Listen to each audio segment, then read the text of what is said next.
Donc bonjour à tous et à toutes, bienvenue. Donc nous allons parler pendant les 45 prochaines minutes d'animation d'interface. Donc imaginez, vous arrivez dans une salle de conférence, le message est clair, on est bien à Volcamp, animer sans surcharger le motion design au service de l'UX, Nancy Bonicel, donc c'est moi. Quand on va parler de motion design, donc quand on parle de motion design, on parle bien de design animé. Donc on pourrait se dire, bon, ça bouge un petit peu, mais est-ce qu'on n'en mettrait pas un petit peu plus pour accrocher l'œil? Changer une petite couleur par-ci, un petit message par-ça. Sauf on tombe rapidement dans le piège de trop. Ce que j'appelle une agression rétinienne. Là, vous vous dites, ça va être très, très, très, très long, les 45 prochaines minutes. On va recalmer le jeu, parce qu'on va parler aussi du X. Donc, on parle du X, on parle de faciliter, du coup, les interactions de l'utilisateur avec un service ou un produit. Donc là, on va voir comment le motion design peut justement sublimer cet UX et sans le surcharger, du coup, comme on a vu précédemment. Donc, on va voir donc, comment trouver justement cet équilibre, comment animer sans alourdir une interface ou vraiment distraire trop l'utilisateur dans sa tâche et en faire du coup un vrai allié pour nos interfaces. Car comme nous le rappelle notre cher Steve Jobs, le design, ce n'est pas seulement ce à quoi ça ressemble, le design, c'est comment ça marche. Donc ma conférence va se découper en plusieurs points. Tout d'abord, on va voir donc les bases du motion design, pour vraiment rentrer en détail de quoi on parle. Ensuite, pourquoi animer nos interfaces, puis les bonnes pratiques UX, et enfin, visualiser quelques cas concrets et outils qu'on peut utiliser. Donc, je m'appelle Nancy Bonicel, je suis UX UI designer. Donc, après une dizaine d'années d'expérience en agence et chez des acteurs du e-commerce français, j'ai fondé le studio Crévi, où j'accompagne les entreprises, donc du solopreneur au grand groupe, dans la conception de leurs produits digitaux, en ayant une approche centrée sur l'utilisateur. Et j'ai découvert donc, le motion design en 2020, lors d'une formation au Gobelin, et depuis, donc, j'additionne du coup cette nouvelle compétence au sein de mes créations.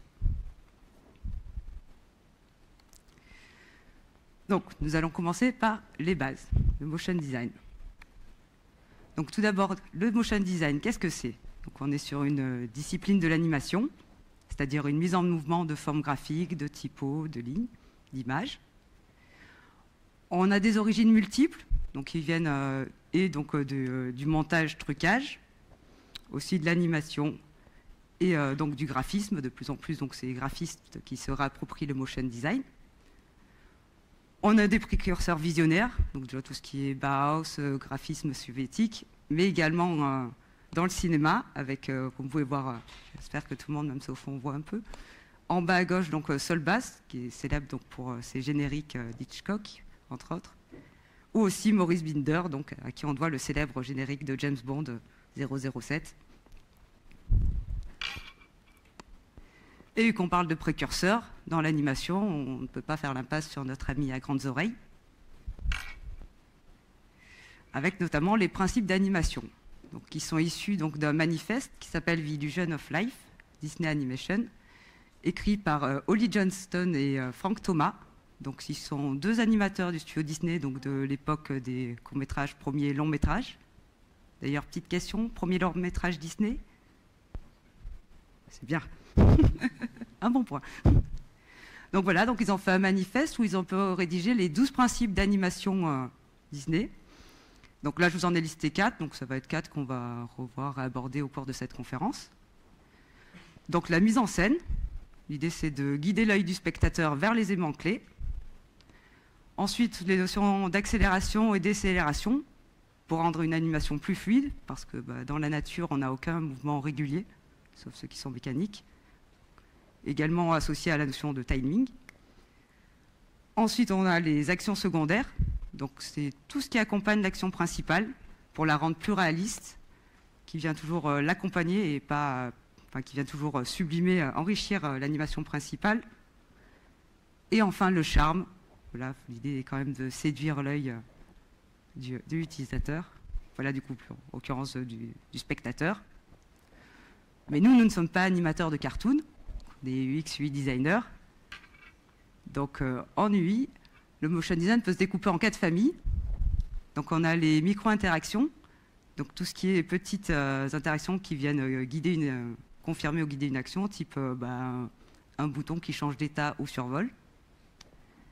Ensuite on a les feedbacks, donc tout ce qui est pour signaler un succès, une erreur ou un changement, ce qui est retour visuel et ou sonore. Enfin, c'est vrai qu'on a de plus en plus quand même l'importance aussi du sound design. On ne va pas vraiment l'apporter dans cette conférence, mais c'est aussi un vaste sujet, donc qui vient confirmer du coup à l'utilisateur que son action a bien été prise en compte. Ensuite, on a les transitions, donc tout ce qui est le passage d'un écran à l'autre, d'un état à l'autre, pour vraiment relier visuellement tous les écrans entre eux et créer un vrai parcours narratif. Et enfin, les animations, donc là c'est tout ce qui est au service de l'identité de la marque, donc, comme on connaît les célèbres doodles Google qui changent quotidiennement. Donc quand on voit cette liste des 4, on se rend compte qu'il y en a 3 qui sont vraiment utilitaires, les 3 premières, donc vraiment au service de l'UX, et la dernière qui est plus côté narratif, image de marque, donc vraiment plus à manier avec précaution. Là-dessus, on serait plus sur un logo qui s'anime à l'ouverture de l'application, par exemple. Et donc, en UI, UX, on peut donc découper 12 techniques principales d'animation qu'on va retrouver en fait dans tout le motion qu'on peut trouver sur nos interfaces. Donc toutes ces notions là d'assouplissement, d'accélération, de décélération, toujours dans la recherche d'un mouvement fluide naturel. Le décalage et le délai, donc qui vient justement pour éviter d'avoir tous les blocs qui arrivent en même temps. Voilà, on crée un peu de retard sur de décalage sur le premier et de retard sur le dernier. Ce qui est la parentalité, donc on a un objet parent, les autres secondaires qui en découlent. La transformation, où là du coup on est plus sur, au-delà du simple mouvement, on est vraiment sur un changement de forme, de taille, d'orientation. Le changement de valeur, donc qui peut être numérique, mais aussi tout ce qui est changement de valeur, couleur, opacité. Les masques, où là ça vient avec une forme en plus. Donc là c'est par exemple sur des lecteurs audio où on peut avoir la pochette de l'album, on clique, on passe sur le lecteur avec le masque du coup qui se met en forme de CD. Ce qui est overlay, donc les superpositions, où là c'est assez classique également pour... C'est bien pour justement sans surcharger une interface, on a donc une information supplémentaire qui vient par-dessus. Le clonage, donc là on est plus sur un élément un peu plus ludique. L'obscuration, donc là ça ressemble à l'overlay, mais on est plus donc sur une opacité. Donc, voilà, très présent notamment pour menu responsive ou après le site passe avec un voile semi-opaque. La parallaxe, où là du coup ça crée une profondeur, très utilisée également sur le web du coup en ayant du coup des vitesses de défilement différentes, donc qui offrent un peu plus d'immersion, on va dire. La dimensionnalité, où là on est plus sur, on rajoute des couches également, donc ça se rajoute aussi pour créer une expérience plus immersive. Et enfin le dolly et zoom, où là on a une approche également cinématographique, type une caméra qui zoome, qui dézoome, qui s'approche. Donc également pour une expérience bien immersive qu'on peut retrouver sur des galeries d'images notamment. Donc là voilà, ça donne un peu une cartographie de toutes les techniques et effets sympathiques. Sauf aujourd'hui, nous allons voir vraiment pourquoi animer nos interfaces. Car on n'est pas dans le spectacle, l'idée c'est pas d'en mettre le plus possible. On est vraiment là pour créer une communication visuelle dynamique. Et donc nous allons voir pourquoi tout miser sur nos animations. On peut partir d'un constat. Donc 4h48, c'est le temps moyen par jour passé sur les écrans. Alors dans la salle, on peut facilement faire un x2, si c'est pas plus. Mais voilà, c'est un temps en moyenne. Donc on voit bien qu'il n'a jamais été aussi crucial d'optimiser la navigation sur les différentes plateformes afin d'utiliser à l'utilisateur une expérience stimulante et intuitive. Donc, tout d'abord, pourquoi animer? Donc pour faciliter la compréhension de l'utilisateur.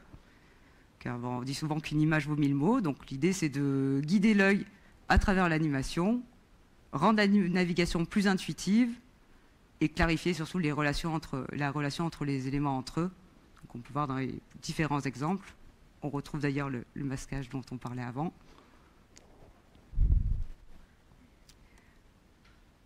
Ensuite, pourquoi animer? Donc pour créer de l'engagement et de l'interaction. Donc là, l'idée, c'est de réduire la charge cognitive de l'utilisateur et d'aider en fait à suivre ces interactions avec notre produit digital. Donc, pour donner du rythme et de la logique à l'interface, faciliter le passage entre les étapes et également raconter donc toute une histoire visuelle, également comme voilà, dans les différents exemples qui sont présentés. Ensuite, donc, la motion design dans notre interface apporte aussi une identité et une émotion. Surtout aujourd'hui, on a on a bien vu tout ce qui est blend design où tous les designs, toutes les interfaces commencent à se ressembler, comme les logos. Donc là, l'idée, c'est d'apporter une âme en plus, de renforcer la personnalité de la marque, apporter une touche de plaisir également, donc comme on connaît avec la célèbre mascotte de Duolingo, voilà, qui dit c'est très bien de faire vos petites leçons du jour. Et donc créer un détachement émotionnel avec la marque. Ainsi, le motion design, donc, comme on l'a vu, peut guider, donc orienter l'attention de l'utilisateur. Il explique également, donc en compréhensible, une action ou une transition. Et enfin, ça humanise, donc ça crée une connexion plus naturelle et rassurante. L'objectif, donc, c'est d'intégrer des animations quand même utiles et discrètes. Alors là, maintenant, nous allons voir les bonnes pratiques à mettre en place donc pour bien animer nos interfaces et offrir une expérience utilisateur engageante. Donc tout d'abord, vu qu'on parle du X, l'idée c'est donc d'analyser nos utilisateurs. Voilà, qu'on ne soit pas pour notre client, pour notre chef ou pour nous, qu'on soit pour eux. Donc l'objectif c'est d'identifier leurs besoins et attentes, comprendre leurs points de friction et observer les habitudes et les différents comportements d'usage.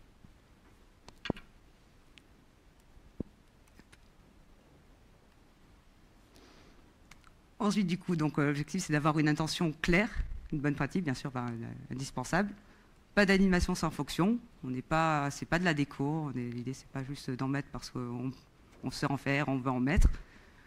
Donc, on peut justement en classer 4 grandes familles. Donc, orienter, voilà, des animations pour orienter l'utilisateur, pour signaler un élément, un point d'attention, le rassurer également dans ses interactions, ou encore illustrer. Donc là, pareil, on pourrait imaginer on aurait un site voilà, médical pour vraiment, ou vraiment technique où une animation peut mieux illustrer qu'une image fixe. Des fois, voilà.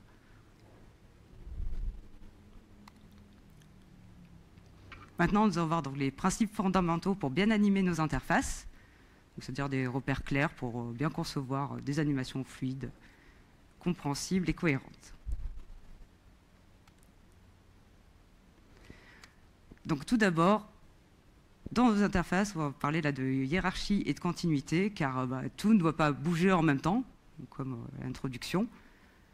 L'idéal, donc, c'est voilà, d'avoir un schéma narratif clair, une hiérarchie, donc avec souvent un objet central accompagné d'interactions subordonnées.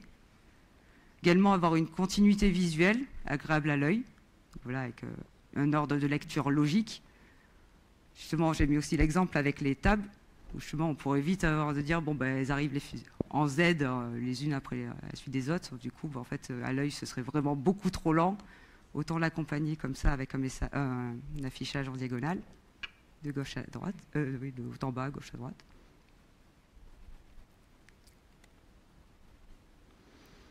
Ensuite, bien faire gaffe aux durées et timing. Donc, voilà, avoir des durées timing naturelles.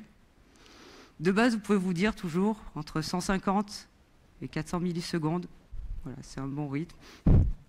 En dessous, de toute façon, de 100 millisecondes, l'œil ne se rend pas compte. Pour lui, c'est comme si c'était instantané. Et au-dessus, on est vraiment sur des délais trop longs, où on a, voilà, avec un sentiment. À part si vraiment on est sur un projet spécifique qui a besoin, enfin, qui peut supporter une animation plus longue, plutôt éviter. Donc bon, gardez en tête 150-400 millisecondes. Et bien sûr, on adapte, voilà, on peut aller plus rapidement pour des petits effets au survol que si on a des mouvements plus grands. Car on faut aussi s'adapter au support. Car plus l'écran est petit, plus l'animation doit être rapide. Et à l'inverse, voilà, donc, quand on est sur une tablette, on peut se permettre d'être un peu plus lent. Juste attention sur les PC de bureau. Car justement, sur le web, on a l'habitude que ce soit rapide. Et si on a des mouvements trop longs, on a vraiment un sentiment de latence et qu'il y a un problème technique, en fait. donc ça dessert totalement notre interface. Et donc ce côté voilà, d'adapter la vitesse sur taille de l'écran, en fait, ça part juste d'une règle logique, c'est de garder une cohérence physique, c'est que un petit objet va mettre forcément plus de temps à se déplacer sur une grande surface, à l'inverse, voilà, qu'un déplacement plus court va être plus rapide.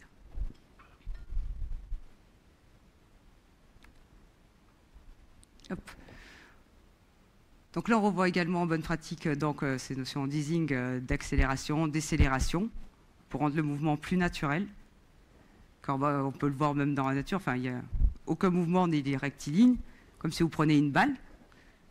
Si vous la lancez, donc vous lui donnez une impulsion, donc elle part avec une certaine vitesse, jusqu'à monter, ralentir, arriver à 0, puis la gravité va refaire son jeu, elle va commencer doucement jusqu'à accélérer rapidement en bas. Voilà, l'idée, on se cale sur la nature, on ne réinvente rien. Alors, différentes courbes, notamment, donc les mouvements linéaires, comme on peut voir, on reste sur un mouvement mécanique, donc type un satellite. Donc là, vraiment déconseillé dès qu'on est dans des déplacements de mouvements d'objets, mais qui peut rester très bien quand juste on veut changer un bouton, une opacité, une couleur, une opacité, voilà. Mais dès qu'il y a du mouvement, on oublie ce mouvement linéaire, parce qu'on n'est vraiment pas naturel. On va y préférer donc différentes courbes. Donc là, à la fois, c'est une courbe d'accélération, easy in. Donc on voit, c'est comme quand la balle qu'on lâche et qui tombe au sol, donc ça accélère de plus en plus. Qui est très pertinente lorsqu'on a un élément qui disparaît de l'écran. Voilà, comme ça commence doucement et il s'en va. On sait que lui, type une notification succès, elle est là, hop, après, elle s'en va. Donc, easy in. À l'inverse, on a la courbe de décélération. Donc là, c'est quand un élément arrive et ralentit. Donc la balle qu'on lance et qui arrive jusqu'à 0. Donc là, qui est idéal quand un objet apparaît à l'écran, justement, et qui vient pas une rupture brutale, donc qui décélère progressivement. Et c'est vraiment doux à l'œil.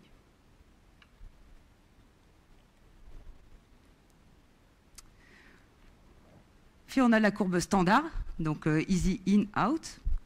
Où là, donc, où on lisse la vitesse au départ et à l'arrivée. Donc on peut voir là quand ça se déplace, au moins ça accélère, ça décélère. Si vous avez un doute dans les courbes, en vrai, vous pouvez utiliser celle-là. Si vous devez en retenir qu'une, au moins celle-ci facile à mémoriser. Et également, il ne faut pas hésiter à adapter les courbes. On n'est pas obligé, enfin la courbe d'entrée n'est pas obligée d'être celle de sortie d'un élément. Typiquement, dans cet exemple du menu responsive, où la courbe d'entrée, donc on a une courbe qui décélère, du coup le menu apparaît, sauf que du coup il y a une courbe easy in out en sortie. L'idée c'est de se dire le menu ok on le replie, mais mine de rien il reste disponible à tout moment. Donc c'est pas une notification qui après s'en va et qu'on ne retrouvera plus jamais. Donc voilà, là c'est pour aller un petit peu plus loin. Et encore, on va s'arrêter là pour les courbes, mais c'est vrai qu'on pourrait en parler d'autres, comme les cubiques Bézier, les rebonds, mais bon, je risque un peu de vous perdre. Mais c'est très intéressant pour ceux qui aiment bien. Hop, on va au contraire, justement, voir quelques erreurs à éviter. Donc, celles qui nuisent à nos expériences, qui détournent l'attention, comme, souvenez-vous, hein. Là, on a vraiment beaucoup trop d'informations. Donc, première erreur à éviter, l'absence de hiérarchie, qui était le premier point tout à l'heure, où on peut voir justement sur l'exemple à droite, où on aurait vite envie, justement, vu qu'on a des éléments qui vont se répéter, de se dire, bon, vu que ces éléments-là, ils sont sur l'écran d'après, on modifie tout. Or qu'au final, l'œil, on ne sait plus quoi suivre. C'est mieux de miser, du coup, sur un élément central. Donc là, typiquement, on pourrait imaginer une photo. Et après, donc, d'avoir les interactions subordonnées qui se suivent en dessous.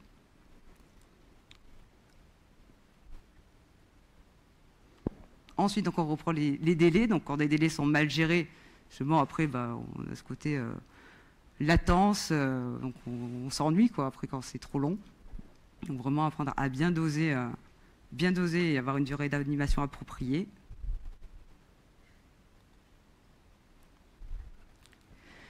Attention également à l'ajout d'effets gratuits. Donc, tout ce qui a effet type les rebonds, attention, trop de rotation, des slides répétés, car ça détourne l'attention et ça nuit à notre interface et à notre parcours utilisateur.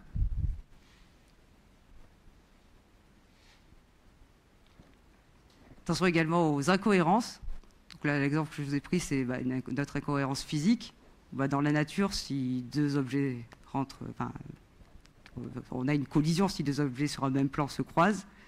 Donc sur nos interfaces, c'est pareil, vu qu'on part du postulat où on est sur un plan en commun. Donc c'est pour ça que la bonne pratique, c'est également de jouer après sur ces notions de profondeur. Attention également à l'incohérence graphique. Hein. On ne fait pas un effet patchwork avec d'un côté une opacité, quelque chose qui arrive d'en haut, d'en bas. Voilà, on reste cohérent dans toute notre interface. Et la pire erreur donc, à éviter, c'est l'animation bloquante. Donc, imaginez, on arrivait sur votre site, une magnifique illustration, trop belle, du coup, elle cache totalement le bouton d'action. Donc là, ça perd totalement son sens. Donc vraiment, sur celle-ci, c'est carton rouge.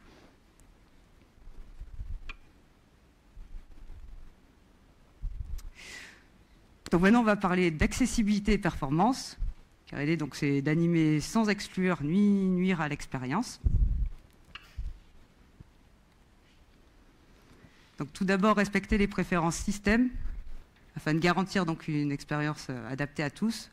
Notamment si vous avez un utilisateur qui ne veut pas avoir trop de distractions ou qui est sensible au mouvement et à des vertiges. Donc toujours prévoir un plan B d'accessibilité en bloquant ces animations. Donc si vous avez des animations en CSS, vous avez juste à rajouter du coup un bloc CSS en bloquant les animations et les transitions. Par contre, si vous avez des animations un peu plus grosses, donc intégrées en JS, il faut rajouter un petit peu de JS aussi en plus. Donc voilà, c'est une bonne pratique, c'est toujours prévoir une alternative et que vos interfaces puissent fonctionner sans animation. Aussi, optimiser les performances, vraiment viser la légèreté pour sublimer l'expérience. Le vrai conseil, c'est de rester simple. Voilà. On favorise des animations GPU friendly, type des transforms, des rotates, opacité, les fades. On évite les chargements de layout lourds ou images volumineuses. L'idée là, c'est de partir plutôt sur du vectoriel et des assets optimisés. Et éviter également le nombre d'animations présentes en même temps sur votre écran. Et surtout, tester les animations sur les devices réels. Voilà, c'est bien de tester sur le dernier iPhone, mais il faut tester également sur des supports un peu plus anciens.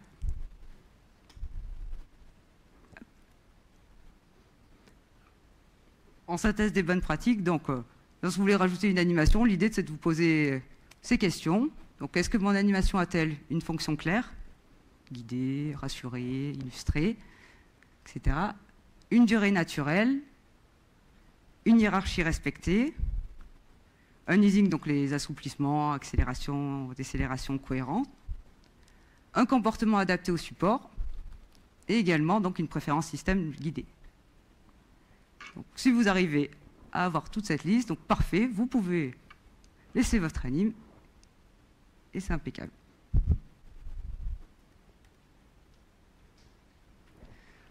Maintenant, nous allons voir quelques cas concrets, comment peuvent être appliquées ces bonnes pratiques.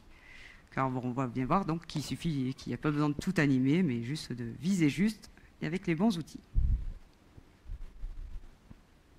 Donc les cas concrets, on va voir quelques apports du motion dans une interface à travers différents exemples.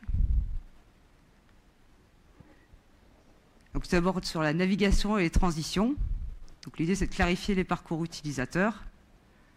Il faudrait que sans animation, on serait juste sur des ruptures sèches, des pertes de repères d'un écran à l'autre. Là, on crée une continuité spatiale, hiérarchie claire, et surtout des animations cohérentes, comme on peut voir à droite. On est sur le même type d'animation sur toutes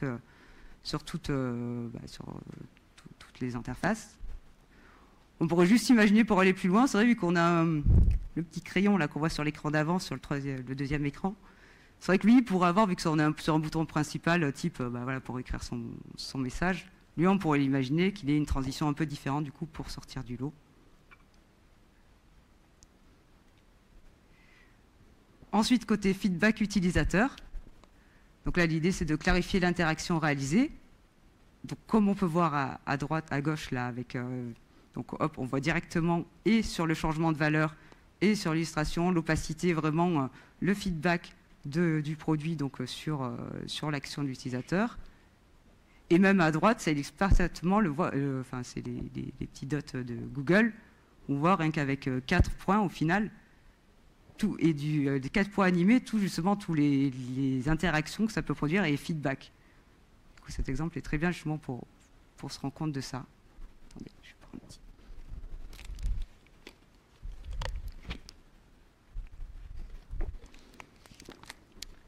Hop. Autre feedback utilisateur qui va être important et en particulier, c'est justement les temps d'attente et les chargements. Là, l'idée, c'est de jouer sur la perception du temps sur l'utilisateur. Alors là, c'est vrai que souvent, dans ces temps d'attente, on a envie de mettre les petits spinners infinis qui sont rapides et plus faciles à mettre en place, mais c'est vrai que bon, pour l'expérience, ça peut être plus frustrant parce qu'on ne sait pas forcément l'utilisateur, ne sait pas où ça en est. Donc plutôt privilégier les loaders complets où on voit vraiment le temps restant et le temps de réussite. Et donc on peut voir donc, soit en restant simple comme à gauche, soit après en agrémentant un peu d'univers de la marque. Car autre cas, donc, sur les storytelling et l'identité, vraiment l'idée d'apporter du plaisir. Donc que ce soit dans une étape justement d'onboarding, où bon, bah, souvent on a tendance à skipper. L'idée là, c'est de tenir un peu plus l'utilisateur, ou même lors d'une connexion, où bon, bah, c'est toujours une étape un peu rébarbative. Donc voilà, autant apporter une touche de plaisir et jouer donc avec l'image de marque, où là en plus ça se prête bien vu qu'on est sur des mascottes, ou voilà, une touche assez feel good.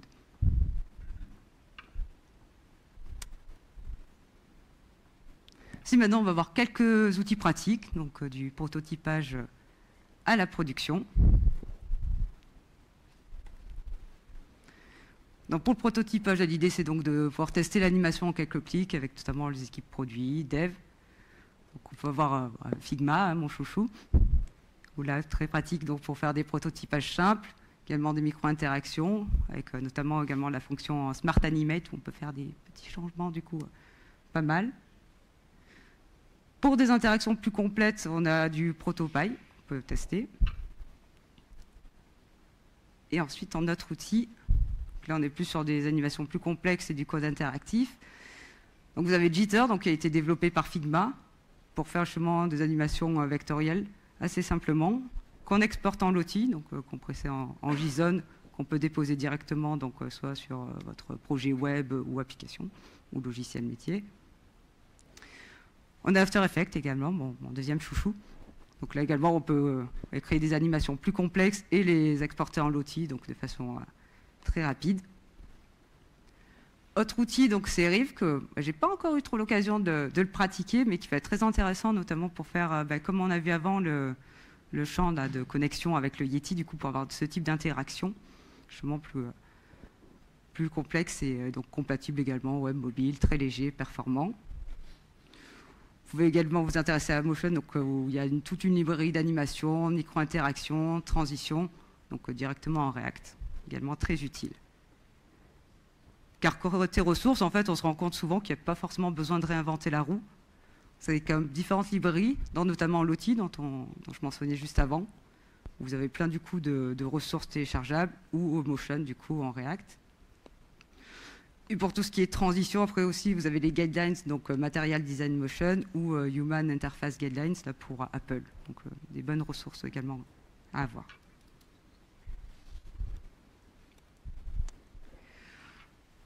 Donc en conclusion, l'idée c'est d'animer, oui, mais d'animer utilement.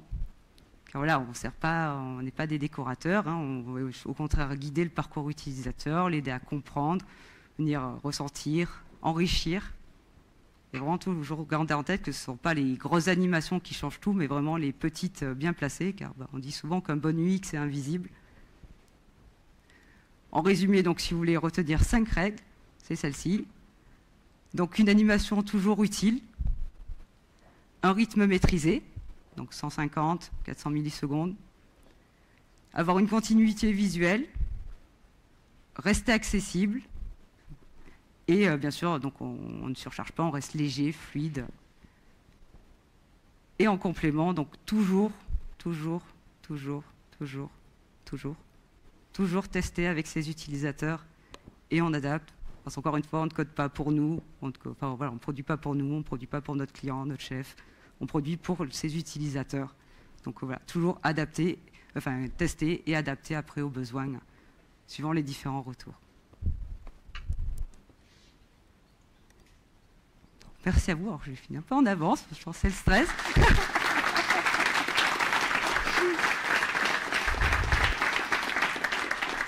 Donc, voilà, merci à vous pour votre attention. Ouais, moi, c'était une grande première de présenter une conférence. Donc, n'hésitez pas, tout feedback constructif et bon à prendre sur l'appli ou même en direct. Hein, je suis disponible. Donc, également, si vous voulez qu'on reste en contact. Et donc là, on a un peu de temps si vous voulez échanger. Je ne sais pas si vous avez des retours d'expérience, des questions concernant le motion design, UX, UI.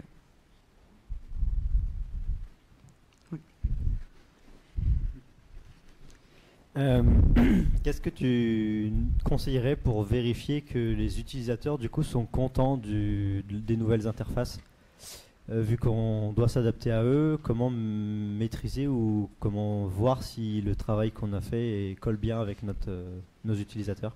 Bah justement, en faisant des tests avec eux, en fait, en étant là pour prendre leur retour directement. D'accord. Pas de mesure d'audience générale comportementale? Bah, c'est vrai qu'après, soit on interagit directement, on note les retours ou des questionnaires. Mais c'est vrai que l'important, c'est d'être là quand même et de ne pas hésiter, même du coup, quand on fait des tests, à lui dire de commenter également, de parler, de dire tout ce qui passe par la tête, ouais, de ne pas se censurer. Et c'est vrai que ça aide bien, en fait, à avoir des retours. Que juste, voilà, d'envoyer, de dire, bon, les retours par écrit, c'est très mauvais parce que du coup, on en perd énormément.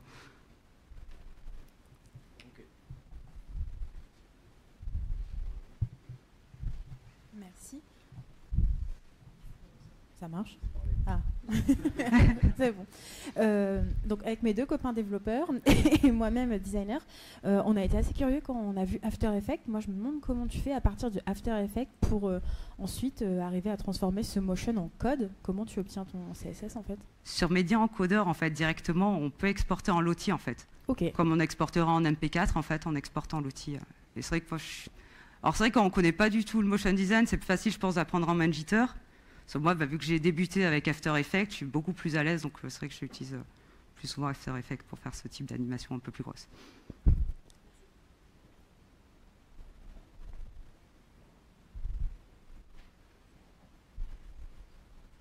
Ah, il y en a une. Tout à gauche. Juste peut-être en complément, pour prendre la suite, l'outil, concrètement, dans une page web, ça se lit comment, ça s'intègre comment? Parce que du coup, c'est un format d'export, c'est ça? C'est ça, voilà. Ou... C'est en JSON, ouais. Et après, on l'intègre. Alors après, vraiment, l'aspect technique, c'est vrai que j'intègre le code généré, je fais un copier-coller, et c'est vrai que j'ai jamais eu de souci après. C'est vrai que pour peut-être voir si... Gaëtan, je ne sais pas si tu avais déjà fait... Moi-même, je ne l'ai pas installé. Par contre, c'est vrai que c'est une techno. Je me suis déjà, effectivement, j'ai déjà un peu regardé et tout, comment ça fonctionnait.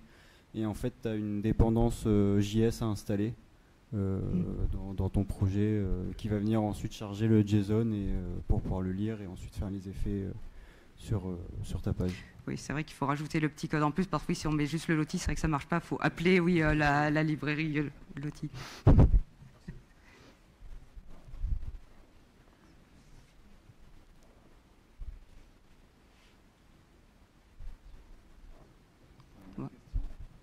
Sinon, on va pouvoir prendre un café tous ensemble, vu qu'on a un petit peu de temps.